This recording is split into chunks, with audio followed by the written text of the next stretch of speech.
Hi అందరికీ నమస్కారం. ఇంద్ర సినిమాలో ఒక డైలాగ్ గుర్తొస్తుందండి నాకు.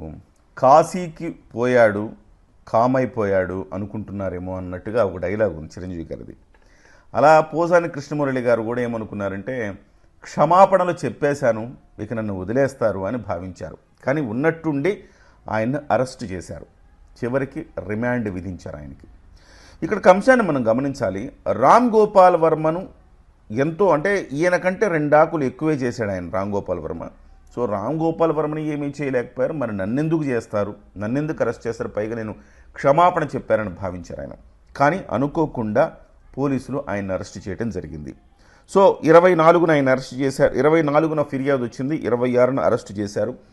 నిన్న జడ్జి ముందు ప్రవేశపెట్టారు. సుదీర్ఘమైన వాదనలు జరిగాయట.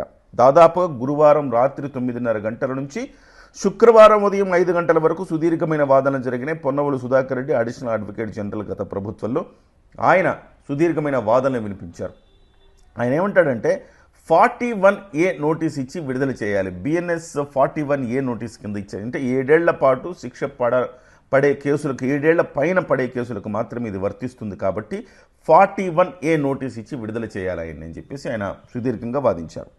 సో అంతసేపు వాదించినా కూడా జడ్జి కన్విన్స్ అవ్వలేదు అని చెప్తున్నారు. ఎందుకు అంటే పోలీసులు బలమైన పాయింట్స్ అందులో పెట్టారు.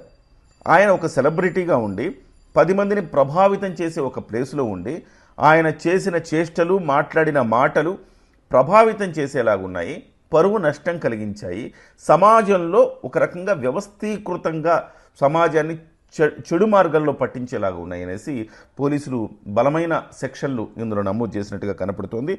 మనందరికీ తెలిసిందే 196, 353 2, 111 రెడ్ విత్ 3 and 5 ఈ సెక్షన్ల కింద కేసులు నమోదు చేశారు. అంటే 24న ఫిర్యాదు వచ్చింది, జోగినేని మణి జేఎస్పీ నేత. ఆ తర్వాత 26న అరెస్ట్ చేశారు.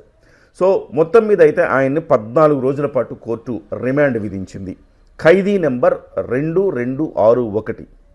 సో ఖైదీ నెంబర్ 2261 నెంబర్ని ఆయన కేటాయించారు. ఆయన్ని రాజంపేట సబ్ జైలుకు ఆయన్ని తరలించారు. అయితే పోలీసులు చాలా కీలకమైన అంశాలను ఆయన రిమాండ్ రిపోర్ట్లో చేర్చారు. అండ్ రిమాండ్ రిపోర్ట్ ఏముందనేది ఒకసారి మనం చెప్తాం.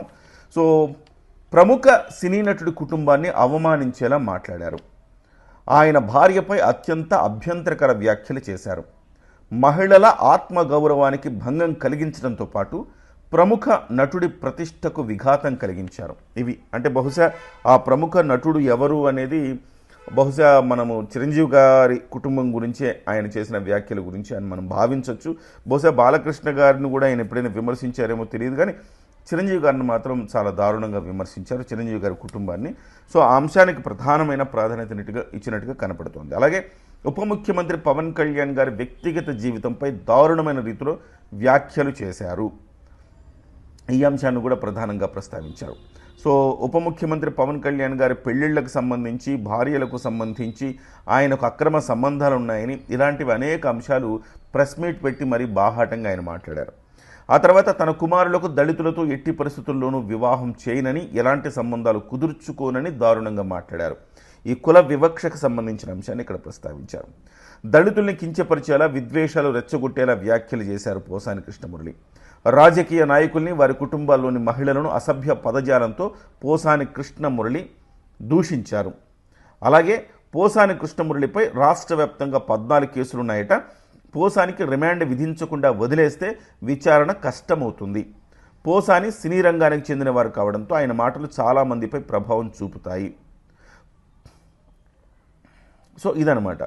సో మొత్తం మీద అయితే పోసాని రిమాండ్ రిపోర్ట్లో ఈ అంశాలన్నీ ఉన్నాయి. అంటే బహిరంగంగా పోసానికి రిమాండ్ విధించకపోతే ఇవి నేరాల్ని మరింత వ్యవస్థీకృతం చేస్తారు. పోసాని కృష్ణమురళి పోలీసుల విచారణకు సహకరించలేదని కూడా రిమాండ్ రిపోర్ట్లో పేర్కొన్నారు. బహిరంగంగా సమాజంలో విభజన తీసుకొచ్చేలా పోసాని వ్యాఖ్యలు చేశారు. ఉద్రిక్తతలు సృష్టించేందుకు ప్రయత్నం చేశారు. పోసానికి రిమాండ్ విధించకపోతే ఈ నేరాల్ని మరింత వ్యవస్థీకృతంగా చేసే అవకాశం ఉంది. సో ఇవి ప్రధానంగా పోసాని కృష్ణమురళి రిమాండ్ రిపోర్ట్లో ఉన్న అంశాలు. అయితే పోసాని కృష్ణమురళి మాత్రం విచారణ అంతకుముందు ఆయన్ని విచారణ చేశారు. దాదాపు 9 గంటల పాటు విచారణ చేశారు. ఎస్పీ విద్యాసాగర్ నాయుడు గారు దీన్ని రికార్డు కూడా చేసి కోర్టుకు సమర్పించారంట. అందులో ఇక్కడ ప్రధానంగా జడ్జి ఎక్కడ కన్విన్స్ అయ్యారు అంటే ఈ రిమాండ్ రిపోర్టుతో పాటుగా పోసాని కృష్ణమురళిని విచారణ చేస్తున్నప్పుడు ఆయన చెప్పిన అంశాలను కూడా రికార్డు చేసుకున్నారు. పోసాని కృష్ణమురళికి మనకు సహజంగా మనకు తెలిసిందే కదా, లవ్ యూ రాజా అంటుంటాడు. అట్లానే పోలీసుల దగ్గర కూడా కాసేపు లవ్ యూ రాజా డ్రామాలు ఆడాడట. లవ్ యూ రాజా కాదు, ఇప్పుడు విషయాలు చెప్పండి అని చెప్పి పోలీసులు కొంచెం వాళ్ళ స్టైల్లో వాళ్ళు అడగడంతో ఇక తప్పలేదు కాబట్టి ఆయన చెప్పాడు. ఏమన్నాడు ఆయన అంటే, తప్పు చేశాను, అప్పుడేదో అలా మాట్లాడేశా, ఇప్పుడు మాత్రం పశ్చాత్తాపడుతున్నానని చెప్పేసి ఆయన అన్నారట. సో అవును రాజా, నేను చెప్పుడు మాటలు విన్నాను రాజా అని ఆయన అడిగాడు. అంటే ఈ వ్యాఖ్యలు చేయటం వెనుక మీ వెనక ఎవరైనా ఉన్నారా, వాళ్ళు చెప్పి చేయించారు. ఎందుకంటే మనం చూసాం ఉమ్మారెడ్డి వెంకటేశ్వర్లు గారు రోజాకి చెప్పే మాటలు మనం చూసాం. ఆమెకేం చెప్పారు, చంద్రబాబుని పవన్ కళ్యాణ్ గారిని బాగా తిట్టాలి అని చెప్పారు. అదే అంశాన్ని ఇప్పుడు ప్రశ్నించేటప్పుడు ఆ అంశాన్ని ఉటంకిస్తూ పోలీసులు ప్రశ్నించారు. అంటే ఈ రకంగా మీ దగ్గర మీకు అక్కడి నుంచి పైనుంచి ఏమన్నా ఆదేశాలు వచ్చాయి అంటే చాలాసేపు ఆయన చెప్పలేదు, కానీ ఆ తర్వాత కొంతసేపు తర్వాత అవును రాజా, నేను చెప్పుడు మాటలు విన్నాను, ఇవాళ పశ్చాత్తాపడుతున్నాను, తప్పైపోయింది రాజా, మన్నించండి రాజా అని ఈ రకంగా కాళ్ళబేరానికి వచ్చాడట. సో మొత్తం మీద పోలీసులు అంటే ప్రభుత్వం తరపున వాదనలు వినిపించిన వాళ్ళు చెప్తున్నది ఏంటంటే, మహిళలను లైంగికంగా వేధింపులకు గురి చేశాడు ఈయన. ఎట్లా? మాటల ద్వారా. ఇప్పుడు పవన్ కళ్యాణ్ గారి భార్యలనైనా కానీ, చిరంజీవి గారి కుటుంబంలోని మహిళలనైనా కానీ కించపరిచేటట్టు ఆయన చేసిన వ్యాఖ్యలు ఏవైతే ఉన్నాయో అవి లైంగిక వేధింపుల కింద కూడా వస్తాయి. మాటలతో లైంగిక వేధింపులు చేసినట్టుగా కూడా వాటిని పరిగణనలోకి తీసుకోవచ్చు అని చెప్పేసి ప్రధానంగా మాట్లాడారు. దాంతో ఇది కొంత చిక్కుముడైంది అని చెప్పాలి. పొన్నవల సుధాకర్ రెడ్డి ఎంత వాదించినా దీంట్లో ఫలితం లేకుండా పోయింది.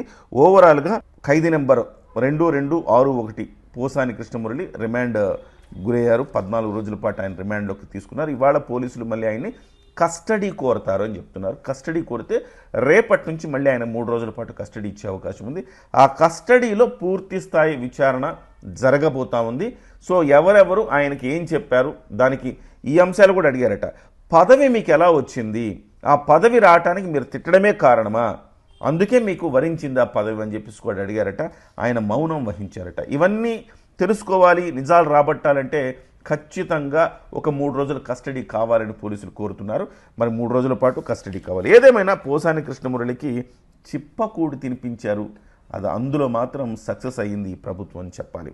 పోసాని కృష్ణమురళిని అరెస్టు చేసిన తర్వాత ఇంత పకడ్బందీగా చాలామంది అనుకున్నారు ఆయన మాట్లాడింది కేవలం మాటలే కదా, 41 నోటీసే ఇస్తారన్నారు. కాదు, ఇంత పకడ్బందీగా ప్లాన్ చేసిన తర్వాత ఇక వెన్నులో వణుకు పుడుతోంది. ఒకటి రామ్ గోపాల్ వర్మకు కావచ్చు, గోరంట్ల మాధవ్ కావచ్చు, శ్రీరెడ్డికి కావచ్చు, ఇలాంటి వాళ్ళందరూ కూడా వెన్నులో వణుకు పుడుతోంది. నెక్స్ట్ టార్గెట్ రామ్ గోపాల్ వర్మ అలాగే గోరంట్ల మాధవ్ అని చెప్తున్నారు. ఏదేమైనా ఇదొక గుణపాఠం అందరికీ. ఈ రకమైన చర్యల ద్వారా మనం నోటికొచ్చింది మనం మాట్లాడచ్చు, సోషల్ మీడియా ఉంది, మనం ఏమైనా వాగచ్చు అనుకునే వాళ్లకు ఇది ఒక గుణపాఠంగా మనం చెప్పాలి. ఏదేమైనా పోసాని కృష్ణమురళి 14 రోజుల పాటు చిప్పకూడు తినటానికైతే సిద్ధమయ్యాడు.